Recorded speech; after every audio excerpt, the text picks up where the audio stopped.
Good morning everyone. Today we will start with the next topic of chapter 6, that is square root. Till now we have done square, what are square and what are the properties of square, and questions based on squares. Now we'll do square root. Now when a number is multiplied by itself, the product is the square number, that we know. This is the definition of a square number. When we multiply any number by itself, we get a square number. But the number whose square we have done, that number is called the square root, right? Suppose if x square is the square number, right? X square is the square number, then x is the square root of it. So we get perfect square roots for a perfect square numbers only. The numbers which are perfect squares, we get only the perfect square roots of such numbers. And symbol of square root is this one. So this is the symbol of square root, right? For example, we know 1 square is 1, 2 square is 4, 3 square is 9. Similarly, square root of 1 is 1, square root of. Now as I told you that the reciprocal of addition is subtraction, reciprocal of multiplication is division. Similarly, the square opposite of square is square root. So when this 2 goes to right side, it becomes square root. So it becomes square root of 1 will be 1. So this 2 will be removed from here, and when it goes to right side, it becomes square root. So square root of 1 will be 1. Similarly here 2 square is 4. If this 2 goes to this side, it becomes square root of 4, and this becomes 2. So square root of 4 is 2, square root of 9 is 3, and so on.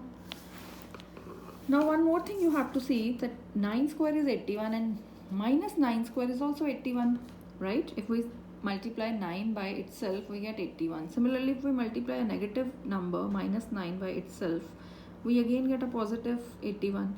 But this will not happen in square roots. Square root of 81. Now if I make the square root of 9 square is 81, and its square root of 81 will be 9. But square root of minus 81 is not possible.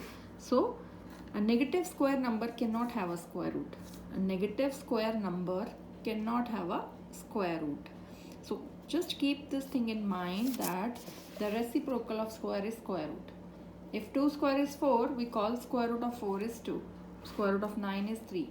And square root of negative numbers are not possible. A negative square number cannot have a square root. Now square, unlike square root also have some properties. So first property is numbers ending with 1, 4, 5, 6 or 9 will have a square root. They will have a perfect square root. The numbers which end with these numbers, they will be perfect square, and we can easily find out their square roots. If the unit digit of a square number is 2, 3, 7 or 8, then a perfect square root is not possible. Similar to the properties of square, that the number which ends at 2, 3, 7 or 8 or odd number of zeros, they will never be a perfect square. Similarly, such perfect square numbers, their square root is not possible. If a number ends with odd number of zeros, if any number which ends with odd number of zeros, it cannot have a square root. That number also does not have a square root. A square root is only possible for even number of zeros. Then an odd perfect square will have an odd square root, and even perfect square will have an even square root. Suppose root 144, right? Root 144 is even, and its square root is 12. Root 144, square root of 144 is 12. 144 is even, and its square root is also even. Square root of 441, square root of 441 is 21. So 441 is odd, and its square root 21 is also odd, right?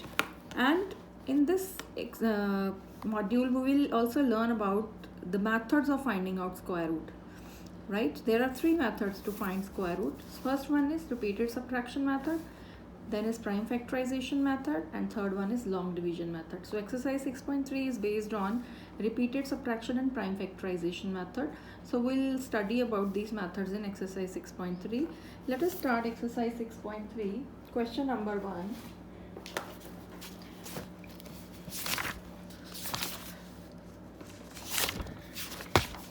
What could be the possible ones digit of the square root of each of the following numbers? Now, as I have explained you, that square of any number which ends at 1 and 9, any number which ends at 1 and 9, their squares will end at 1 only. Now if we take the reciprocal, square root of 1 will be 1 and square root of 81 will be 9. It means the number which ends at 1, their square root will end at 1 or 9. We know 1 square is 1 and 9 square is 81. But if we see the reciprocal part, square root of 1, if I shift this 2 to this side, it becomes square root of 1. And if I shift this square to this side, it becomes square root of 81.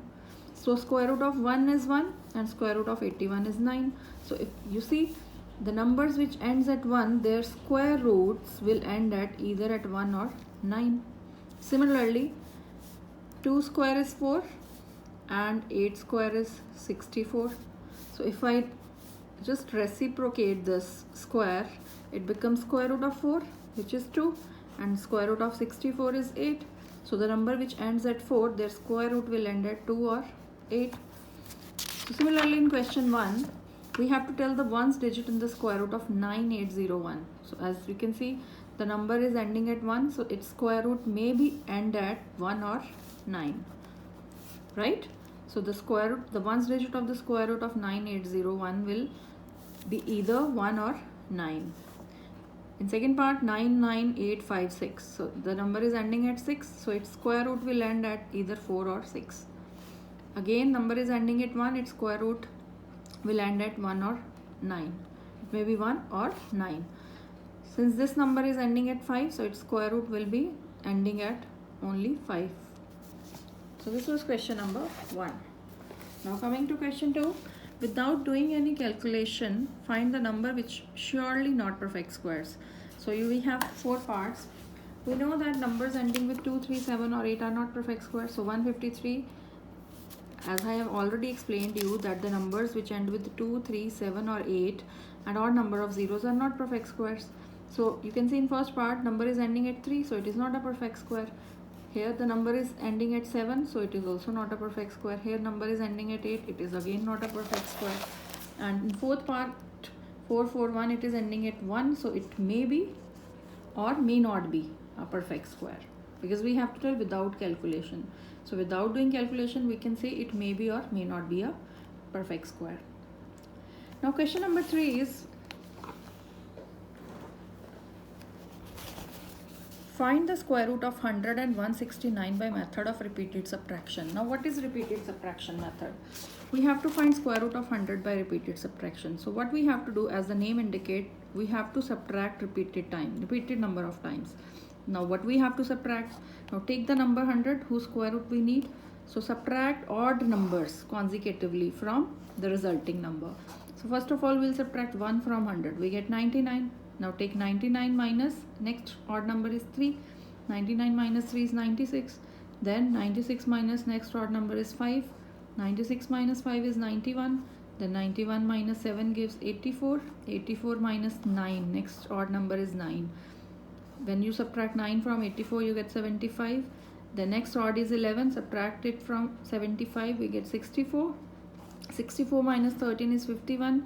Then 51 minus next odd number is after 13 is 15. After subtraction, we get 36. 36 minus next odd number is 17. We get 19. 19 minus 19 gives 0. So we have to continue this process till we do not get 0. So then once you get 0 at the end, count the number of steps. 1, 2, 3, 4, 5, 6, 7, 8, 9, 10. So you can see total number of steps are 10. It means square root of 100 is 10. So this is called repeated subtraction method. You have to repeatedly subtract the odd numbers from the resulting numbers which you get after subtraction. Starting from the given number, subtract the smallest odd number is 1, then subtract 3, 5, 7, 9, 11, likewise, right? Similarly in second part, square root of 169 by repeated subtraction. Take 169, subtract 1 from it. We get 168, then 168 minus 3, you get 165.